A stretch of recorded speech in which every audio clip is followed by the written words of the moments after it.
ഇന്ന് മകരവിളക്കിന് മുന്നോടിയായുള്ള മകരസംക്രമ പൂജ സന്നിധാനത്ത് നടന്നു. പുലർച്ചെ 1:27 സന്നിധാനത്ത് പൂജ നടന്നത്. ഇന്ന് വൈകിട്ടാണ് മകരവിളക്കും മകരജ്യോതിയും. തിരുവാഭരണം ചാർത്തിയുള്ള ദീപാരാധനയും ഇന്ന് നടക്കും. മകരവിളക്ക് ദർശിക്കുന്നതിനായി വലിയ ഭക്തജന പ്രവാഹമാണ് സന്നിധാനത്തേക്ക് എത്തുന്നത്. സൂര്യൻ ധനുരാശിയിൽ നിന്ന് മകരരാശിയിലേക്ക് മാറുന്ന മുഹൂർത്തത്തിലാണ് സന്നിധാനത്ത് ഇന്ന് പുലർച്ചെ 1:27 മകരസംക്രമ പൂജ നടന്നത്. തന്ത്രി, മേൽശാന്തി എന്നിവരുടെ കാർമ്മികത്വത്തിലായിരുന്നു പൂജ. സംക്രമ പൂജയ്ക്ക് മുന്നോടിയായി ഇന്ന് പുലർച്ചെ 1:10 നട തുറന്നു. പൂജകൾ പൂർത്തിയാക്കി 1:30 നട അടയ്ക്കുകയും ചെയ്തു.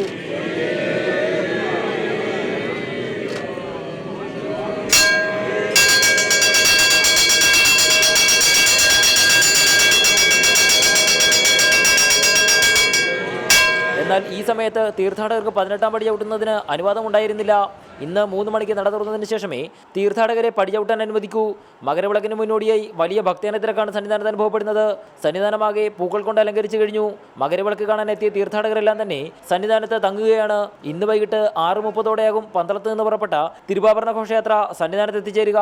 തുടർന്ന് തിരുവാഭരണം ചാർത്തിയുള്ള ദീപാരാധന നടക്കും. ഈ സമയത്താകും പൊന്നമ്പലമേട്ടിൽ മകരവിളക്ക് തെളിയുക. ഇനി കാത്തിരിപ്പിൻ്റെ സമയമാണ്. തിരുവാഭരണ ദർശനത്തിനും മകരജ്യോതിക്കുമായുള്ള കാത്തിരിപ്പ്. അതിനുശേഷം മലയിറക്കവും. ക്യാമറമാൻ ഷമീർ പത്തനാപുരത്തിനൊപ്പം എസ് ശ്യാംകുമാർ, റിപ്പോർട്ടർ, സന്നിധാനം.